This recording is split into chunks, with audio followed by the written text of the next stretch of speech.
خالد بن ولید دی قبر انور تے حاضری ہوئی تے اتنے حاضری جدوں ہوئی نا تے او آپ دی قبر آپ دے بیٹے دی نال قبر ہے عبد الرحمن بن خالد دی، دونوں دی اس طرح جوڑوی قبر ہے، بڑی وڈی ساری مسجد ہے ہمس دے وچ تے وہ مسجد بنائی حضرت سلطان سلیم نے، جنہاں دے بارے اقبال نے کہا شوکت سنجر و سلیم تیرے جلال کی نمود اور فقر جنید و با یزید تیرا جمال بے نقاب۔ تے حاضری ہوئی، حاضری ہونے تو بعد انہوں نے سامنے شعر جڑے پڑھے قصیدہ بردہ شریف تے، وہ شعر کہڑے ہم الجبال فصل عنہم مسادمہم ماذا را منہم فی کل مستدمی۔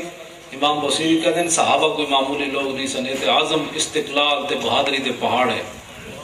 جے نہیں تینوں یقین آتا تو انہیں مار کے کو پوچھ جتے صحابہ جد گئے،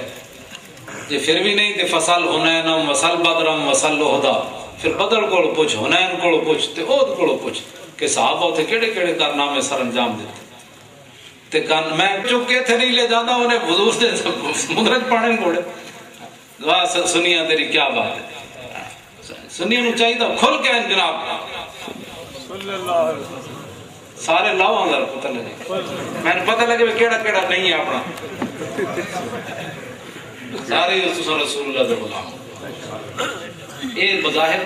کوئی معمولی بات نہیں ہے، ساڑھے سنی ایک چیزاں چھوٹیاں چیزاں مطلب چھوڑتا پھر بڑیاں بھی چھوڑ دیتا، نفل چھوڑے تو سنتا بھی چھوڑ جانا، یہ سنتا چھوڑا تو فرض بھی چھوڑ جانا۔ یہ تو امام ربانی بھی لکھا فرمایا جو علماء فرض چھوڑ دیں تو قوم اسلام تو چلی جائے، یہ تو امام ربانی بھی گل لکھی۔ مقتدا لوگ جڑے نا نفل بھی پڑھان تو قوم سنتا تک رہے گی، ہاں یہ سنتا چھوڑ کے تو قوم فرض چھڑ دے، اس واسطے اے معمولی چیزیں نہیں پتا، محبت تھوڑی تھوڑی کر چھڑو جی درود ہی پڑھنا ہے، جتی چکی تو ادھر درود پڑھیا جا رہا ہے، جتی چکی مسیح باہر جا رہا ہے، کیسا عاشق رسول ہے نبی علیہ السلام تے او الفاظ بھی ویکھدے جڑے کسی دے منہ جو درود دے نکلدے، حضور الفاظ بھی